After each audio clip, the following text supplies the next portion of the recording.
Ako mga kabunyog, bihira lang ako mag-discuss ng mga international issues. Dahil nakatutok tayo sa mga kaganapan, sa mga current events, mga issues sa ating bansa. Pero paminsan-minsan kapag may mga maiinit na issue na pandaigdigan, international issues na malaki ang epekto sa atin, nagdi-discuss din po ako nito. Kaya ito ngayon, pag may mga maiinit pong international issues na maganda ring pag-usapan natin, pag-usapan din po natin tulad ngayon. Itong nangyayaring hidwaan ng Israel at Iran. Hindi po talaga maiiwasan na tayo'y maapektuhan nito. Hindi po tayo, ang ating mga kababayang Pilipino na nandun sa Israel ay naapektuhan siyempre nito. Ang ekonomiya natin maapektuhan nito. Sa hidwaang ito, tataas ang presyo ng langis. Next week yata, 5 piso ang itataas sa presyo ng langis next week. Siyempre, hindi natin mailalayo yan. Apektado yan nitong hidwaan na ito. Lalo na't ang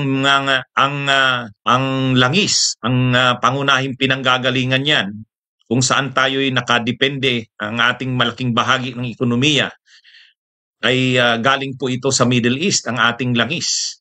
Hi, shout out kay Dundun Ligaspi. Ano naman ang ating nalalaman tungkol sa isyung ito? Alam niyo ako mga kabunyog, ako ay mahilig sa world history. Nagtuturo po ako, hindi lang po ako professor sa College of Law ng Ateneo. Ang marami kasi ang alam nila, nagtuturo ako sa College of Law sa Ateneo. Nagtuturo ako ng constitutional law, labor law, agrarian law, human rights. Yan po ang mga subjects na itinuturo ko sa Ateneo College of Law. Pero nagtuturo din po ako sa graduate school. Sa graduate school ng Ateneo Dinaga University, nagtuturo din po ako sa Masters of Education major in Social Studies. Ang tinuturuan ko po ng Masters of Education major in Social Studies, yung mga nagtuturo ng Social Studies sa high school. Kaya ang mga subjects na tinuturo ko sa Masters of Education ay contemporary global issues and events, yan. Kaya ito pong mga contemporary global issues and events, tinuturo ko talaga ito sa graduate school. Kaya sinusubaybayan ko talaga yung mga nangyayari sa iba't ibang bahagi ng mundo dahil isa yan sa mga subjects na tinuturo ko. Contemporary global issues and events. Kaya actually, yung tungkol sa Iran, yung tungkol sa Israel, yung tungkol sa Palestine, matagal ko na pong tinuturo yan sa graduate school. Kaya lang hindi ko naman masyado dinidiscuss yan dito. Kaya lang, dahil nga ang aking vlog ay nakatutok sa mga current events at issues sa Pilipinas. Pero ito yung isa sa mga issues, isa ito sa mga events na hindi pwedeng hindi natin pag-usapan kasi nakakaapekto ito sa atin. So ito muna yung topic ko ngayon. Pahingahan muna natin yung tungkol sa impeachment, ang tungkol sa mga issue sa Duterte, Marcos, dito muna tayo. Pag-usapan din natin itong tungkol sa nangyayaring hidwaan ng Israel at Iran. Okay? Okay? Ito naman si Jenny Chris Adventure. Nako, kasalanan naman ni PBBM yan. Anyway, so yan po ano ang background ko tungkol dito sa topic na ito. Nagtuturo po ako ng world history sa graduate school. Nagtuturo din ako ng contemporary global issues and events. Ano po ito? Talagang sinusubaybayan ko rin ang mga nangyayari sa mundo, current issues and events. Kasi yan yung tinuturo ko sa Masters of Education, major in Social Studies. Okay. So ano ba kasi itong tungkol sa issue ng Israel at Iran? Ang Iran, alam naman natin, dating bansang Persya, di ba? Ang Iran ay dating bansang, noon ang tawag sa Iran ay Persya. Ang contemporary ang kasakalukuyang kalagayan ng Iran, alam nyo, ang Iran,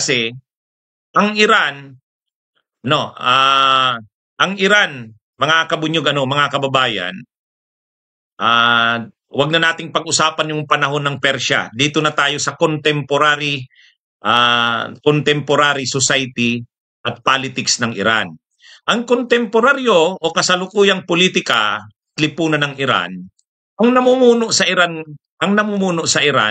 ay itong Ayatollah, ano? Si Ayatollah Khamenei. Actually, nung kabataan ko, mga 1970s, late 70s, saka 80s, mainit yung issue na yan ng Iran. Pero ang mainit na issue noon ng Iran tungkol sa Islamic Revolution noon. Nung panahong 1979, 78, 79, ibinagsak ng mamamayan ng Iran yung hari nila, si Pahlavi. Yung si Shah Pahlavi. Shah Reza Pahlavi, ibinagsak ng mga mamamayan ng Iran yon. Nagrevolusyon ang mga mamamayan ng Iran laban sa monarkiya nila. Ang monarkiya noon ng Iran, yung Shah of Iran na tinatawag, Reza Pahlavi, suportado ng US saka ng mga Western nations, Western countries. Ang problema ng ang problema ng Shah of Iran, yung hari ng Iran, si Shah Reza Pahlavi, kurakot, at saka matindi ang luho ng pamilya noon ng Shah of Iran. Kaya nagalit ang tao dito sa Shah of Iran. Ang ginawa kasi nung Shah of Iran, si Shah Reza Pahlavi, corrupt siya, ang kanyang pamilya kurakot, grabe ang galit ng tao sa monarkiya noon ng Iran. Kaya dahil grabe ang korupsyon, luho ng hari noon ng Iran, yung Shah of Iran, yung mga tinatawag nating mga teachers, kumbaga guro ng Islam, ang hindi pa ito si Khamenei noon, si Ayatollah Ruhollah Khomeini nung mga 1978-79, si Ayatollah Ruhollah Khomeini. Si Ayatollah Ruhollah Khomeini, siya ay teacher. Guro siya ng Islam. Leader siya sa relihiyon ng mga mamamayan ng Iran, hindi siya sa politika. Pero dahil sa sobrang korupsyon, katiwalian, luho ng monarkiya noon ng Iran, si Shah Reza Pahlavi, itong si Ayatollah Ruhollah Khomeini ay nanawagan sa mga Muslim, sa mga mamamayan ng Iran na ibagsak ang hari. Ang hari noon ay suportado ng US at saka ng West. Ang isa pang issue noon sa Shah of Iran, ang buhay noon ng Shah ng Iran, yung hari ng Iran, ay kanluranin ang kultura. Ibig sabihin, pinapasok niya yung kultura ng West. Siyempre, ayaw noon nitong mga clerics, itong mga guro, itong mga teacher ng Islam, sila Ayatollah Ruhollah Khomeini. Pero dahil nga sa korupsyon noon ng Shah ng Iran, binagsak ng mamamayan ng Iran. Yan yung tinatawag na Islamic Revolution, 1979. Nanalo sila Ruhollah Khomeini, Ayatollah Ruhollah Khomeini. Kaya ang nangyari sa Ayatollah Ruhollah Khomeini noon, ginawa niyang Islamic ang Republic ng Iran. Kaya nga ang tawag Islamic Republic of Iran. Kumbaga, napatalsik yung Shah, tumakas yung Shah, napunta sila sa US, sa Europe, kumbaga yung pamilya nila, syempre kinupkup sila ng West kasi kaalyado sila ng West eh. Ngayon, mula noon, ang gobyerno ng Iran ay Islamic Republic na. Ibig sabihin, Islamic na talaga. Islamic dahil ang talagang nasa likod ng gobyerno ng Iran, ng politika ng Iran, ng lipunan ng Iran, ay itong mga guro ng relihiyon nila. Ang tawag nga sa kanila ay Ayatollah. Nang mamatay si Ayatollah Ruhollah Khomeini, pumalit itong si Ayatollah Khamenei, hindi na Khomeini. Pero yung dating setup, yung dating kaayusan na ang republika ay Islamic na at inalis na yung impluwensya ng West, talagang kinukontrol na ang impluwensya ng West. Ang nagpapatakbo ng lipunan at politika ng Iran ay itong mga council ng mga guro ng relihiyon nila, yung mga itong konseho ng mga guro sa Islam na pinamumunuan ng Ayatollah. Mayroon silang president na hinahalal ng tao, Pero yung president sunod-sunuran sa supreme leader na tinatawag, itong si Ayatollah Ruhollah Khomeini. Kaya, bagamat may president na ini-elect ng tao, pero ang nagpapatakbo talaga ng gobyerno, ang talagang kinikilalang pinaka-leader ay ang Ayatollah Ruhollah Khomeini, yung naging tagapagmana matapos si Ayatollah Ruhollah Khomeini. Itong itong Islamic Republic of Iran, bagamat may eleksyon dito, pero ang talagang kumukontrol kahit ng eleksyon, kahit ng mga magiging leader ng Iran ay itong council ng mga guro sa relihiyon, Islamic teachers, itong Islamic Council na to na pinangungunahan ng Ayatollah, itong si Ayatollah Khomeini. Ayan, kaya yan po ang yan sabi ni Ismail Tagsayan Senior, Ustad ang tawag sa guro sa Islam. Ngayon, itong Iran, talagang sila, dahil Islamic Republic yan, ayaw talaga nila ng impluwensya ng West, unang kanluranin. Kaya nga nila ibinagsak yung hari si Shah Reza Pahlavi. Kasi si Shah Reza Pahlavi, nung hari na ito ng Iran noon, ginagawa ng West ang Iran. Actually, ang kultura noon ng mga Iranians, may mga pinapapasok na yung kultura ng West. Kahit yung monarkiya noon, ang luho nila, ang buhay nila, kanluranin na. Kaya talagang ni-reverse nitong council ng mga guro ng Islam na pinangungunahan ng Ayatollah. Pagdating sa politika ng Middle East, ang Iran talagang tinutulungan nito yung mga bansa at mga kilusan na kontra sa US at saka sa West. Kaya tinutulungan ng Iran yung Hamas, tinutulungan ng Iran yung Hezbollah sa Lebanon. Kaya itong Iran, lahat ng mga kilusan sa Middle East na anti-West o kumakalaban sa kanluran, sa US, sa Europe, sinusuportahan ng Iran. Kaya nga itong Iran, isa ito sa sumusuporta sa Hamas. Ito rin ang isa sa mga sumusuporta sa Hezbollah doon sa Lebanon. Kaya talagang mainit ang dugo ng Israel at ng US dito sa Iran.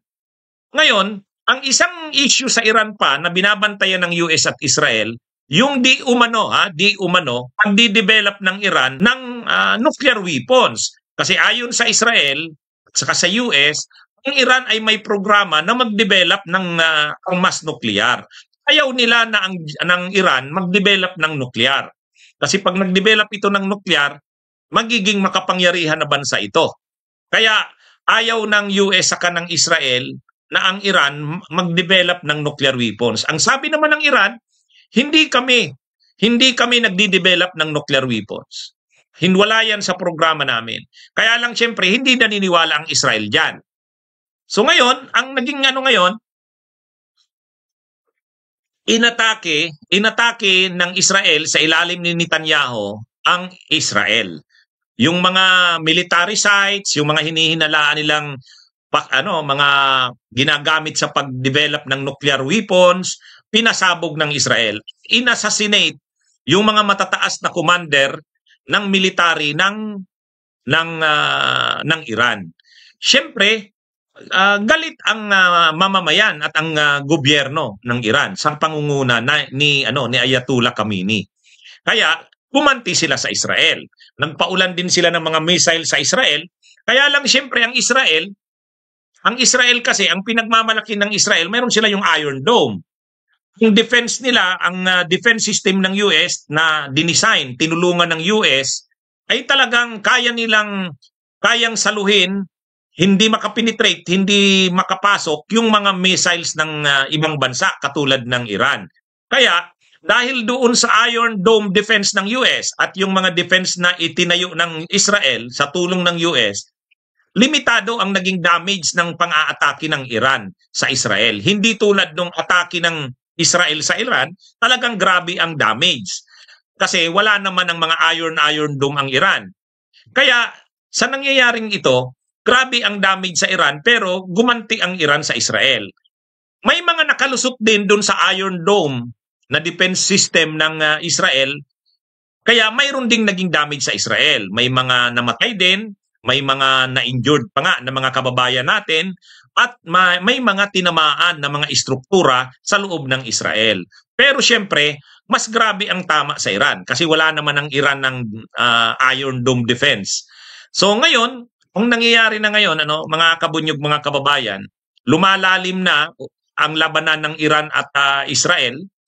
Ang Iran ay nagbabanta na kapag hindi pa rin tumigil ang Israel, talagang mapipilitan na ang Iran na gumamit ng mga armas na dati hindi nila ginagamit.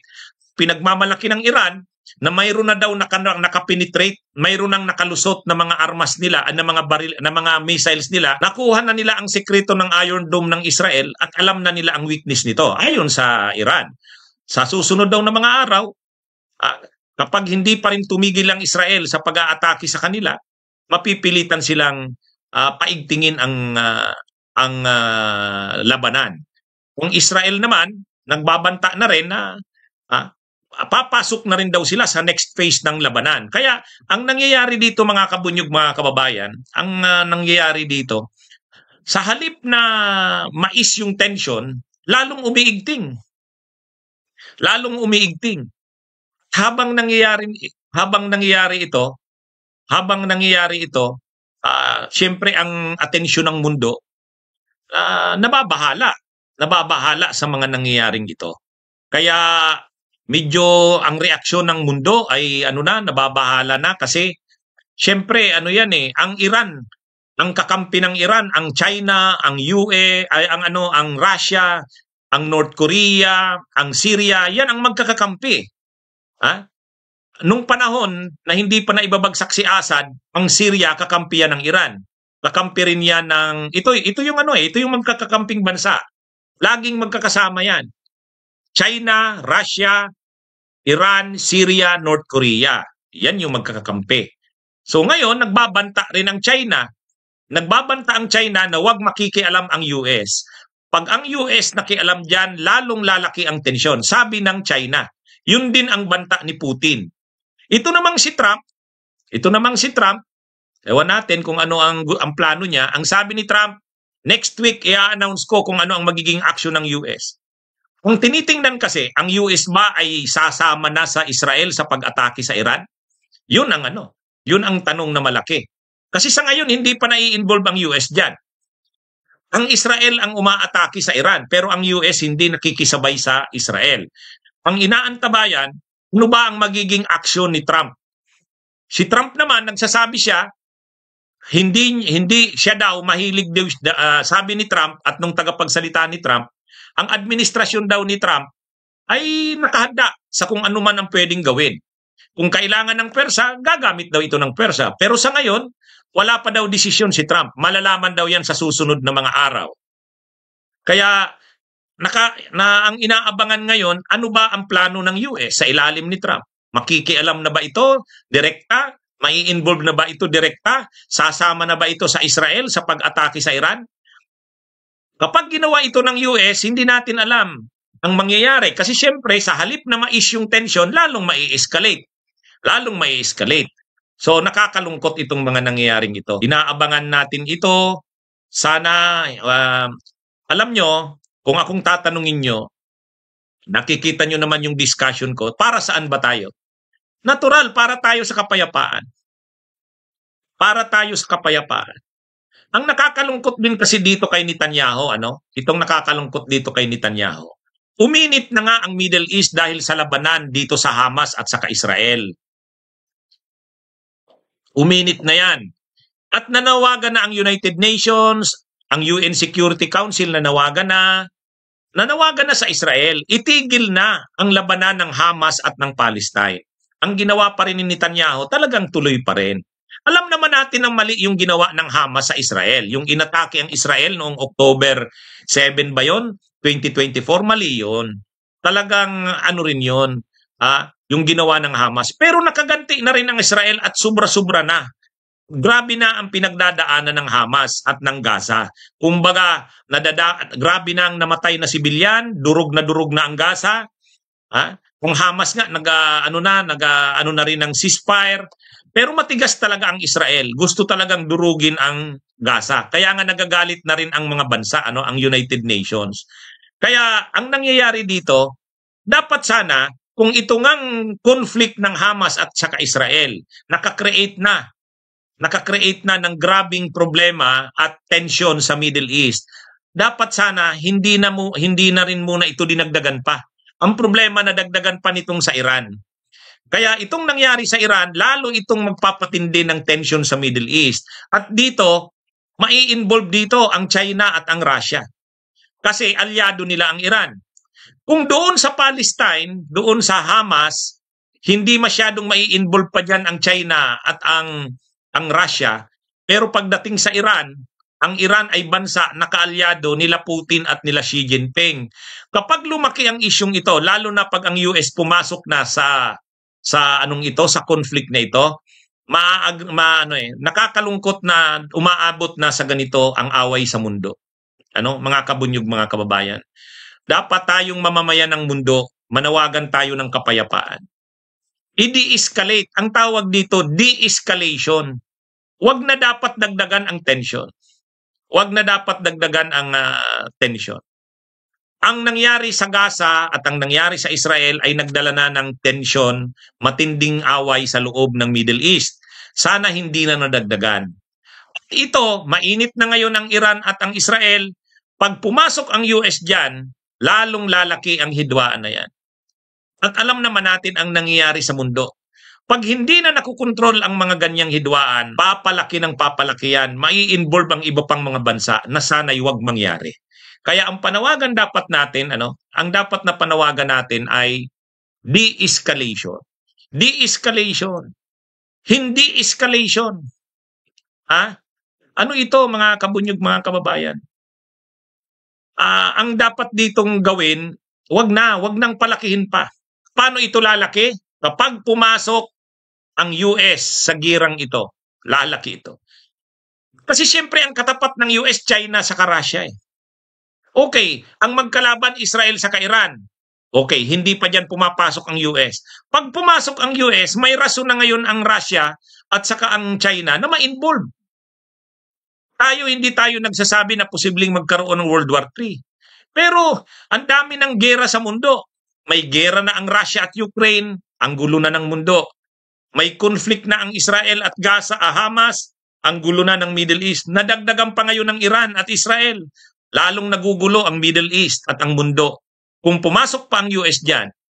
Kaya yung sinasabi ni Trump sabi ni Trump, ang US sa ilalim ko, handa kami. Kung kailangang makialam, kung kailangang ma-involve, handa kami. Pero hindi ko na muna sasabihin kung anong plano ko. Next week na lang malalaman. Hindi maganda yung hindi dapat ma-involve ang US dito. Pag na-involve ang US dito, lalaki ang conflict na ito. Hindi ito de-escalation. Dapat ang panawagan natin, de-escalation ng conflict. Kasi, kaya nga ang Santo Papa, nananawagan, itigil na ang gera. Ang gera ng Ukraine at Russia hanggang ngayon hindi pa natitigil. Nadagdagan pa ng conflict sa Israel at ng Hamas sa Gaza. Nadagdagan na naman ngayon ng Iran at saka ng Israel. At kapag pumasok ang US dyan, palaki ng palaki ang conflict. Kaya yan mga kabunyog, mga kababayan, ano na ito? Dapat wag nang magbantaan ang mga bansa. Hindi naman ito pagalingan. Hindi ito pagalingan. Hindi ito payabangan. Ang problema kasi sa mundo, pag ang mga nagiging leader ng mundo, pag ang mga bansa ang naging leader ay mga authoritarian, yung mga mahihilig sa gera, yung mga war freak, o di ba? Ang Germany, paano nagsimula ang World War III? Ay World War II. Ay di ba nang naging presidente, naging chancellor si Hitler ng Germany? O anong nangyari? Mahilig sa gera, mahilig sa pananakop. Authoritarian, pasista. Nang naging presidente rin ng Israel ay ng Italy si Mussolini, ganun din kapareho ni Hitler, pasista rin. Nang ang Japan naman ay makontrol ng mga militarista, pasista rin. Sumunod si Hirohito sa advice ng mga advisors niyang mga militarist, kaya naging militarist Japan. Nang magsanib itong tatlong ito, yung Nazi Germany, yung pasistang Alemanya, Italia, si Mussolini, at saka yung militaristang Japan ni Hirohito. Si Hirohito mabait pero napailalim siya sa advice ng mga militaristang generals at saka konseho niya. Kaya ang nangyari ngayon, nagkagulo ang mundo. Nangibabaw itong mga leader na gusto ng gyera, gusto ng away, gusto ng barilan, gusto ng patayan. Itong si Hitler ng Germany, Nazi, si Mussolini ng Italia, at saka si Hirohito ng Japan. Militarist Japan, fascist Italy, Nazi Germany. O yan. O, sa ngayon na naman, ang mga leader na naman ng mundo, may mga leader na naman na mananakop tulad ni Xi Jinping ng China, tulad ni Putin ng Russia. Isama na rin natin, dapat sana itong sila Trump at saka sila Israel, sila Netanyahu, wag na ring sumabay diyan sa mga leader na ganyan. Oh, kaya lang wala eh. Si Netanyahu rin kasi gusto rin talaga ng giyera eh. Si Trump naman, alam naman natin ang nangyayari ngayon sa US. Gustong ipakita ni Trump na matapang siya, na mahirap pag mga ganyan ang mga nagiging leader. Yan ang mahirap. Kapag ang mga ganyan, tama itong si Manuel Ducat, walang panalo sa giyera. Wala namang panalo sa giyera. At ang magiging cost niyan, ang magiging consequences niyan sa mundo, grabe. Yan. Sabi ni Patrick Badong, alangan naman pinapatay na ang Israel, halayaan na lang ng Israel. Ano nga Patrick Badong? Sinabi natin mali ang ginawa ng Hamas. Grabe ang ginawa ng Hamas. Pero nagawa na rin ng Israel ang dapat. Halos dapa na ang Gaza. Durog na rin ang Hamas. Hindi pa rin tumitigil si Netanyahu. Ngayon, pumasok na naman sa bagong giyera naman sa Iran. So anong mangyayari ngayon? Anong mangyayari ngayon? Walang katapusan giyera. Yan. So, may mananalo ba sa giyera? Wala. Kahit ang World War I, ang World War II, ang damage niyan sa mundo, grabe. Ayan. Ano ito mga kabunyog, mga kababayan? Kaya kung tayo, parang katulad din yan kay Duterte. Ano ang depensa natin sa mga ginawa ni Duterte? Tama lang yung ginawa ni Duterte. Talaga namang dapat patayin yung mga adik. Talaga namang dapat patayin yung mga kriminal. At least nagiging safe tayo. O di ba? Ganun ang justification natin sa ginawa ni Duterte. O ganyan na rin ang gagawin natin sa mundo. Tama naman ang gagawin ng Israel, ng US. Tama yan. Madurog na ang Gaza, madurog na ang Iran. Minsan mahirap na kailangan ba tayong umabot sa ganito para lang masolusyonan ang mga problemang gusto natin? Mahirap eh. Ganyan din ang sinabi ni Hitler sa mga Germans noong World War II. Alam niyo kung paano nagsimula ang World War II? Natalo ang Germany sa World War I. Grabe ang humiliation na pinagdaanan ng Germany sa World War I. So sabi ni Hitler sa mga Germans, sabi ni Hitler sa mga Germans, German people, gagawin nating uli, malakas na bansa ang Germany. Babangon tayo mula sa pang-aapi sa atin, humiliation. Yung mga teritoryong kinuha sa atin ng France, ng Britain, babawiin natin. O yun. Bubuhayin uli natin ang dangal ng mamamayang Aliman. Alakpakan ngayon yung mga Germans. Ayan, tama si Hitler. Siya ang gawin nating leader. Sumunod naman ang mga Germans kay Hitler.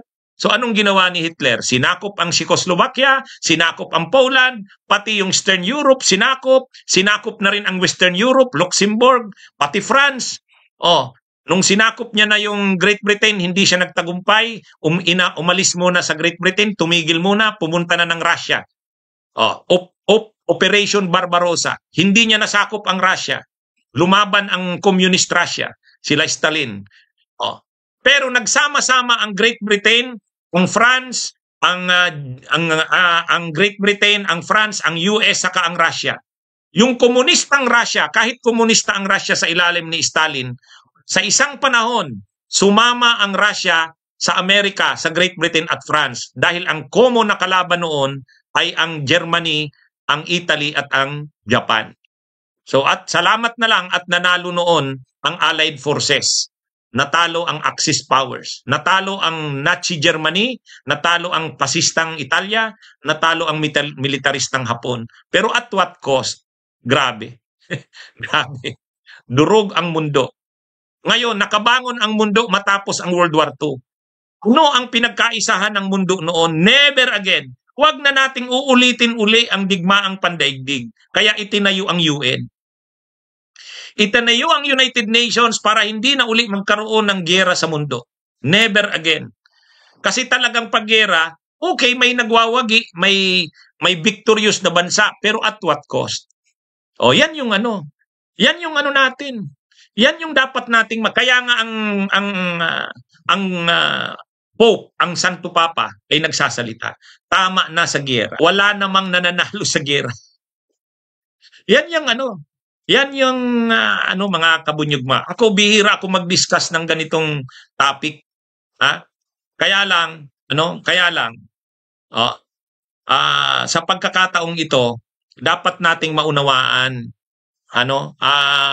ang mundo, ang kailangan natin ay mga leader na magdadala ng kapayapaan, hindi ng giyera. Hindi ng giyera. So, ang problema kasi kapag lumilitaw sa mundo ang mga leaders na mahilig sa giyera, tulad ni Putin ng Russia, si Xi Jinping ng China, ang Iran, ang Iran din talaga, sinusuportahan din nila yung mga ito ring Israel sa ilalim ni Netanyahu. Itong si Trump, mali yung nagyayabang na sasabihin niyang handa ang US na makialam. Kung kailangan gumamit ng pwersa, gagamit kami ng pwersa. Hindi ganun kadali yun. Pag nakialam na dyan ang US, pumasok na dyan ang US, mag-i-escalate ang tension dyan. Yan ang mga kabunyog mga kababayan. Kaya ano ang say ng UN ngayon? Bakit tahimik sila? Ang problema kasi ng United Nations, ang nagkukontrol kasi ng United Nations, yung UN Security Council. Problema naman ng UN Security Council, masyadong politicized din. Naglalabanan dyan ang China, ang Russia, ang US. Kaya kung kailangan ngayon na magboses yung yung mamamayan ng mundo, yung UN General Assembly. Kaya lang sa totoo lang, yung UN General Assembly, yung mga bansang maliliit, gusto ng kapayapaan. Ang problema, kapag nagdesisyon ang UN Security Council, tulad ng US, ng Russia, ng China, hindi makakontra ang mga bansa ng mundo. Yan ang problema ng UN. Ang setup ng UN, masyadong pabor sa mga makapangyarihang bansa. Yan ang problema. Yung UN General Assembly, na asembleya ng mga bansa, dapat sana yan ang pinakamakapangyarihan. Ang problema, ang totoong makapangyarihan ay ang UN Security Council na composed lang ng iilang bansang makapangyarihan tulad ng Russia, China, US, Great Britain. Anyway,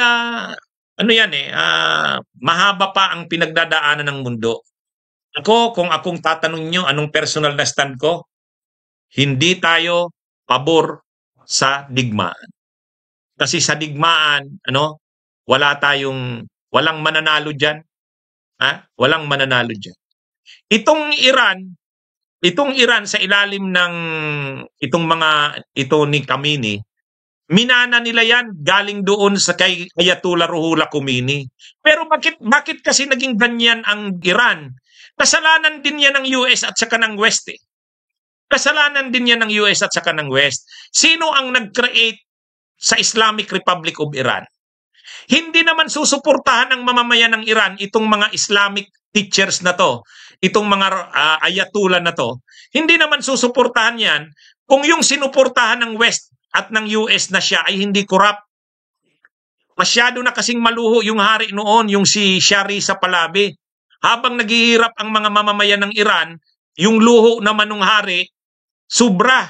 At ang kulturang dinadala niya para sa mga Muslims, ayaw na nila kasi yung kultura ng West, siyempre ang kultura ng West ayaw niya ng Islam. Ayaw ng Islam niyan, kontrang-kontra ang Islam sa kultura ng West. O ngayon pinapasok ni Reza Pahlavi. Kaya nagkaroon ng Islamic Revolution. So ibig sabihin yung Islamic Revolution dala yan noong pangyayari na yung leader kasi ng Iran ay naging corrupt.